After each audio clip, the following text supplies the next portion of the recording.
बड'लेण्ड दाबि सान Bodoland demand day 1987 मायथाइनि 2 मार्च दिनैनि बे सानावनो बड'फा उपेन्द्रनाथ ब्रह्मनि दैदेननायाव क'क्राझारनि बे कलेज आरो केडिएसनि गेवलां फोथाराव गिबि खेबनि थाखाय आलादा रायजो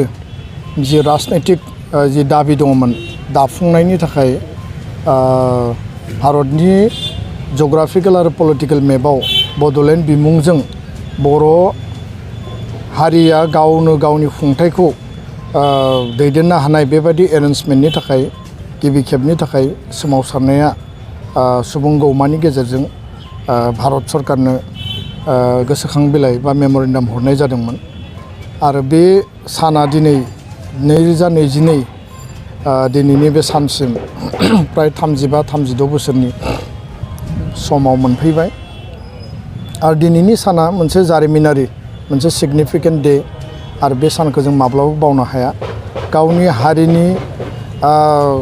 गावनि जि मोनथाय आरो थामोनथा रैखाथि गासैखौबो लानानै राजनैतिक भाबै बर' हारिया गावखौनो बिश्वनि दरबाराव बा मुलुगाव गायसननो थाखाय जि मोनसे जांख्रिखांनाय बा जि सोमावसारनाय आरो बेखौ बर'नि मोनसे रेनेसा होननानै बुङोब्लाबो गोरोन्थि बुंनाय जाया दिनै बड'फा उपेन्द्रनाथ ब्रह्मआ जोंनि गेजेराव गैलिया आरो बिथांनि जि सोरगोआरि जिउ इसोरनि खाथियाव जाहाथे आलो गोजोनै अराय थानो हायो बेनि थाखाय आनान गसाइनियाव आर'ज गाबदों आरो बिथाङा थांना थानाय बर' फिसाफोरनो जाहाथे अराय बोर सारस्रि हरो आरो बिथाङा जिखिनि हाबाफारि मावनानै गालांबाय दिनै बिनिनो फिथाइ महरै बे सोमावसारनायनि गेजेरजोंनो आन्थोरजयै डेम'क्रेटिक मास पिपोलनि रिभलिउसननि गेजेरजों आरो सम सम हाथियार सोमावसारनायनि गुबुन गुबुन हान्जाफोरनि गेजेरजों दिनै बर' माहारिया खेबसे बड'लेण्ड अट'नमास काउन्सिल 93 आव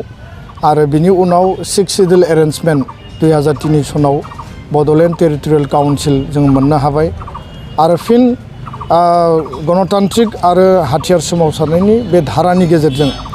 दुलाराय बर' फरायसा आफाद एनडिएफबिनि मोनब्रै आफाद आरो इउबिपिआव लोगो नांनानै 2020 मायथाइनि 27 जानुवारियाव बिटिआर गोरोबथा बे 6थि फारिलाइ 6 सिडिउलखौनो बिथा खालामनानै बिनि एरियाखौ बांहोनाय आरो बिनि जि power and function executive legislative आरो माने जिखिनि बेयाव गुबुन गुबुन बिथिं दङ बेखौ बांहोनायनि क्षमता बारायनायनि माखासे दफाफोरखौ लानानै बिटिआर गोरोबथाखौ खालामनाय जाबाय आरो दिनै मोनसे सान्थि परिबेस आरो दुलाराय बर' फरायसा आफादा बे समाव बिटिआर सुक्तिनि दफा मावफुंनायनि थाखाय हाबा मावगासिनो दङ सिमा बारायनांगौनि थाखाय संकष्ट सदिया बै समाव बड'फाया बे सिमाखौ खानानै होलांदोंमोन नाथाय सानजाहा लखिमपुर आरो धेमाजियाव मिसिं अट'नमास काउन्सिल जों बायदि ट्राइबेल माहारिनि बिदा फंबायफ्रा रायजो जायो बिथांमोनाबो गावसोरनि अधिकारखौ लानानै हाबा मावगासिनो दा बेखायनो संकसनिफ्राय गहपुरनि सिमुलुगुरि बै समाव 534 मानसिया बा बिर जोहोलाव जोहोलावजोआ बै समनि सरकारनि इनाय गाग्लोबनायाव मुंख्लं जानो गोनां जादों आरो बे सिमाखौ लानानैनो दिनै सिमा बारायनायनि कमिसननि गेजेरजों हाबा मावगासिनो दङ बड'लेण्ड सोमावसारनायनि 6 बोसोरनि आन्दलनाव 1135 जन जाय बिर जोहोलाव जोहोलावजो बिथांमोना मुंख्लं जाबाय आं दिनैनि बे सानाव मुंख्लं नखरफोरनो आङो खुलुमनाय जासिहरदों मुंख्लंनि जिउ आत्मानिसिम आनान गसाइनियाव गोजोननि थाखाय आर'ज गाबदों गोबाङा नोरजिया जाबाय आथिं आखाइ बायबाय गुलि जानांबाय गोबाङानो जेलाव थांनांबाय आरो लोगोसे गोबां जायगायाव जोंनि आइजोफोरा गावबा गावनि सिन्दुरखौ खोमानानै लानांबाय जिनाहारि जानांबाय आरो बे जोंनि मोनसे गोथां जारिमिन आरो बे थैजों साग्लोबसारनाय गणतान्त्रिक सोमावसारनायनि धाराजों साग्लोबसारनाय बे गोथां जारिमिनखौ जों मालाबाबो बावनो हाया आरो बेखायनो बड'लेण्ड जि दाबि सान दुलाराय बर' फरायसा आफादा जों जेब्लायबो फालिलांबाय थागोन आरो बे साना बर' हारिनि सोमावसारनायनि गिबि सान नंगौ मोनसे समाव उदायासलनि पिटिसिआ सोमावसारदोंमोन दुलाराय बर' फरायसा आफादा बेयावबो बाहागो लादों सेंग्रा आरो लाइमोननि सक्ति हिसाबै मोनसे समाव बर' थुनलाइ आफादनिफ्राय दुलाराय बर' माहारिया रमान हांखोनि थाखाय सोमावसारदों आरो दुलाराय बर' फरायसा आफादा जोनोमनि उनावनो लाइमोननि सक्ति हान्जा गोहो हिसाबै रमान हांखोआव बाहागो लादों। नाथाय बर' हारिनि गावनि सेल्फ डिटारमिनेशननि थाखाय जोङो जि मोनसे राजनितिक जि कन्स्टिटिउसनेल आरो पलिटिकेल एरेन्जमेन्ट बड'लेण्ड सेपारेट स्टेटनि जि आन्दलन बेनो 2 मार्चआनो जोंनि थाखाय गिबिमोन। दा बेखायनो आं बे बाथ्राखौ दिनैनि बे जारिमिनारि सानाव स्पष्टयै बुंगोन। मोनसे हारिया थांना थानायाव सोमावसारनाया मालाबाबो जोबा, जुजिनांगौ बिथिङा मालाबाबो जोबा। सोमावसारनाया गोदोबो जादों आरो सोमावसारनाया दिनैबो दङ, उनावबो जागोन। सोरबाया बुंनो हानाय दुलाराय बर' फरायसा आफादा बिटिआर सुक्ति खालामनायनि उनाव कमप्रमाइज खालामबाय, सारेन्डार खालामबाय, सोमावसारनायखौ गारनानै फैबाय। सोरबा बांसावनो नागिरो जे बिटिआर गोरोबथाया माने कमप्रिहेन्सिभ आरो फाइनाल सल्युसन। दा बयबो मिथिगौ जे कमप्रिहेन्सिभ आरो फाइनालनि डिक्सनारिनि मिनिङा मा आरो बिनि डेफिनेसना मा बुजायो आरो पलिटिकेल आरो मोनसे सरकारजों आन्दलनकारिजों बुजाबुजिनि जि मोनसे बे सेन्टेन्स बेयाव मा बाथ्राखौ बुजायो। दा बेखायनो फ्रि एन्ड कमप्रिहेन्सिभ आरो फाइनाल सल्युसननि बेयाव बेबायदि कुनु माने जोबथा पर्यायनाय कुनु बेबायदि बाथ्रा गैया। जाय बाथ्राफोरखौ लानानै, जाय दफाफोरखौ लानानै, जाय डिमान्डफोरखौ लानानै मोनसे आन्डारस्टेन्डिंआव रिजल्भ जादों, बे बाथ्राफोरखौ रायलायै बे फोजोबफैनायासो मोनसे बिनि डेफिनेसन होननानै आं बुंनो सानो। दुलाराय बर' फरायसा आफादनि जि आल्टिमेट एसपिरेसन, बड'फानि गेरेमसा माहारि दानायनि जि थांखि, बुहुमनि बर'फोरखौ खौसे खालामनानै सोमावसारनायनि गेजेरजों जुजिलांनायनि जि मोनसे मोन्थोर बिथाङा होनानै गालांबाय आरो बुहुमाव बर' माहारिया सिनायजानायनि जि गुबै माने लामा बे जाबाय दुलाराय बर' फरायसा आफादनि सोमावसारनायजों बर'फ्रा बुहुमाव सिनायजागोन आरो बेयो दिनै बास्तबाव प्रमान जाबाय। दा बेखायनो दुलाराय बर' माहारिनि जि आलादा रायजोनि जि सिमां बेखौ जोङो हान्थिलांबावनांगौ। जिकुनु समावनो, जिकुनु मुहुर्तआवनो सम आरो थासारिनि सायाव बेयो सोनारगोन। जोंनि दफाफोरा राइट टाइमाव जुदि मावफुंजायाब्ला सोमावसारनाया जायखिजाया समावनो जागोन आरो बर' आइ आफा रायजो राजाया बिनि बिकल्प सिन्था खालामगोन। दा बेखायनो दिनै जिखिनि माखासे एना एनि गावस्रा गावस्रि हिंसा हिंसि थासारि लाबोनो नागिरनाय आरो गोदान आफाद जोनोम जानानै गोदान माखासे बिथांखि लानो नागिरनाय, आफाद दानायनि बेलायाव आंहा बुंनो गोनां गैया। नाथाय दुलाराय बर' फरायसा आफाद थाखानायाव आरो गुबुन मोनसे फरायसा आफाद दानाय बा गुबुन आफाद दानाया बेसेबां बे जुक्ति गोनां आरो बे हारियाव गावस्रा गावस्रि एना एनि लाइमोन सेंग्रा जाय गोहोगोरा सक्ति बिसोरनि गेजेराव मोनसे मिसआन्डारस्टेन्डिं फैगोन आरो जायफोरा बे कनस्पिरेसिखौ बिहाइन्ड द स्क्रिन थानानै खालामदों, बै मानसिफोरा दिनै गावसोरनि राजनितिक स्वार्थनि टारगेट आरो एजेन्डाखौसो फुलफिल खालामनो थाखाय बे हाबाफारिखौ मावबाय थादों। दा बेखायनो आङो गासै बर' लाइमोन सेंग्रा सिख्ला नोंथांमोनखौ आङो खावलायगोन जे दुलाराय बर' फरायसा आफादनि जि एजेन्डा, जि अबजेक्टिभ, जोंनि जि थांखि, बे थांखिनिफ्राय जों दोरोदाखै। दोरोदनायनि बाथ्रा गैया, कमप्रमाइज खालामनायनि बाथ्रा गैया, सोमावसारनायखौ फोजोबनायनि बाथ्रा गैया आरो it's a matter of time. दा बेखायनो जोङो दफा मावफुंनायनि जि बेला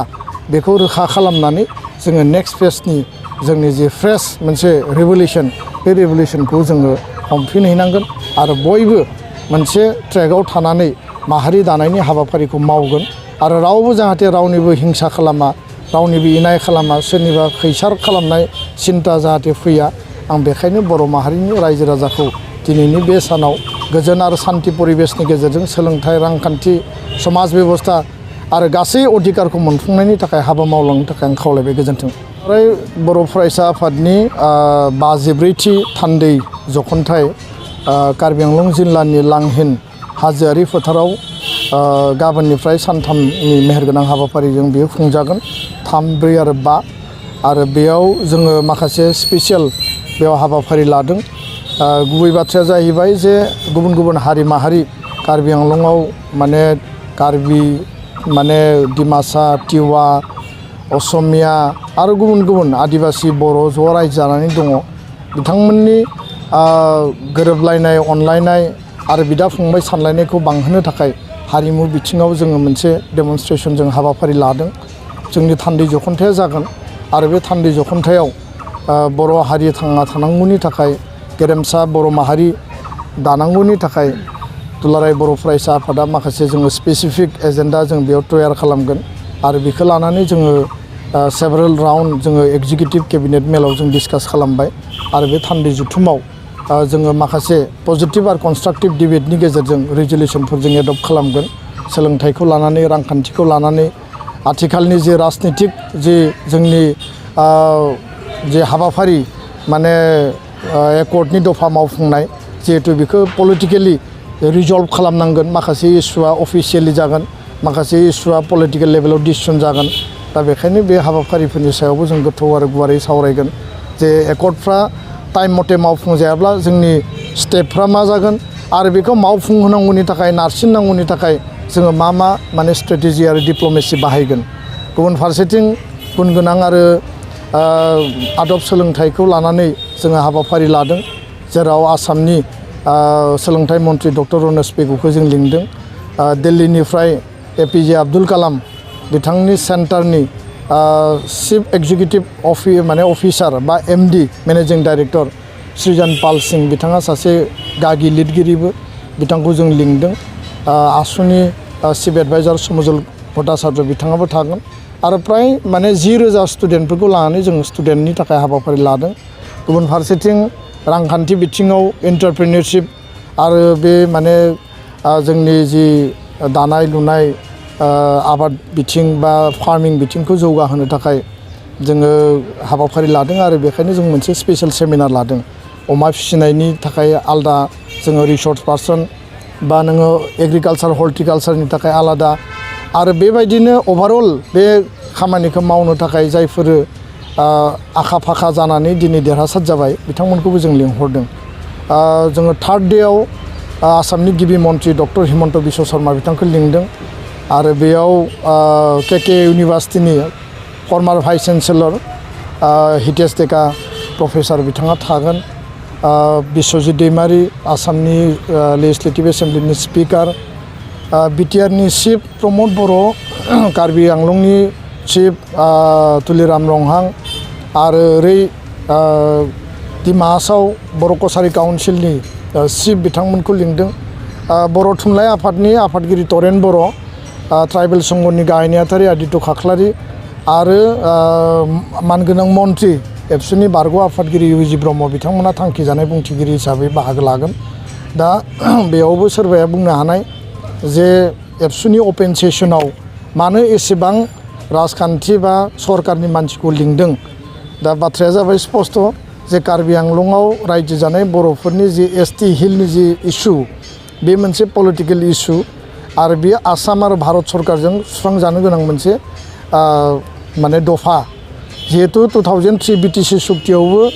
कार्बि आरो डिमा हासाव रायजो जानाय बर' कसारिनि स्टेटासखौ एसटि हिल होनो थाखाय बेयाव लिरनाय दङमोन, नाथाय 17 बोसोराव थांनाय समनि सरकारा बेखौ मावफुंनो हायाखिसै। दा फिन 2020नि बिटिआर सुक्तियाव बे क्लज हिसाबै दङ आरो जेब्लासिम बे अधिकारखौ बिथांमोननो होनो हाया बिथांमोननि जे थांना थानाय राजनितिक जे अधिकार जिउ खुंनायाव बे मालाबाबो माने दावगानो हानाय नङा, जेंना जानानै नुजागोन। दा बेखायनो बै सरकारनि मानसिफ्रा जिहेतु सुक्तिनि समाव कमिटमेन्ट होदों, दिनै एकर्ड इमप्लिमेन्टेसना सोलिगासिनो। दा कार्बि आंलंआव रायजो जानाय 50-60 हाजार बर' रायजो राजानो बिथांमोना थारैनो माबा नङा माबा मोनसे मेसेज होनांगोन आरो बेखायसो जोङो सरकारनि मानसिफोरखौ जोङो बे हाबाफारियाव लिंदों आरो बे कार्बि आंलंनि रायजो राजानिनो मोनसे आपिल जे सरकारनि मानसिफोरखौ लाबोनानै जोंनि इस्युनि फारसे मिथिहोनांगौ आरो बेखौ रिजल्भ खालामनायनि थाखाय सरकारा माने गोख्रैनो माने थांखि लानांगौ। दा बेखायसो बिथांमोननि रायजो राजानि जि आपिल जों बेखौ रेसपन्ड खालामदों आरो जोङो आलासि बिथांमोनखौबो बेबायदिनो जोङो लिंदों आरो बेखिनि हाबाफारिजों जोंनि प्राय माने 3000 डेलिगेट आरो अबजारभारा बाहागो लागोन आरो अभारअल बे सानथामनि हाबाफारिया आनान गसाइनि अननायाव मोजाङैनो मोजां जालांगोन होननानै जोङो मिजिंथिबाय आरो बेयाव जायफोरा मदद हरदों आं बयखौबो गोसो गोरबोनिफ्राय हामलायनाय आं बावहरबाय गोजोन्थों। गोग्गो आदार जाग्रा सुबुंफोरनिसिम मोनसे गोजोनथाव खौरां। उदालगुरि जिल्लानि सिङाव थानाय मावरिया गामियाव मनाटिसा गावसुंथा हान्जानि सोद्रोमा हांमा ब्रह्म बिथाङा आसाम स्टेट रुरेल लाइभलिहुड मिशननि गेजेरजों खानस्रि हासार आरो गोबोर हासारजों दिहुनजानाय अर्गेनिक मैगं थाइगंनि गला बेखेवनाय जाबाय। गोग्गो मैगं थाइगं जाग्रा गोसो गुदुं बायग्रा सुबुंफोरा गाहायाव होनाय जानबुं नम्बराव जगाजग खालामनो हागोन। जानबुं नम्बरा जाबाय 8011748256। जानबुं नं 8011748256।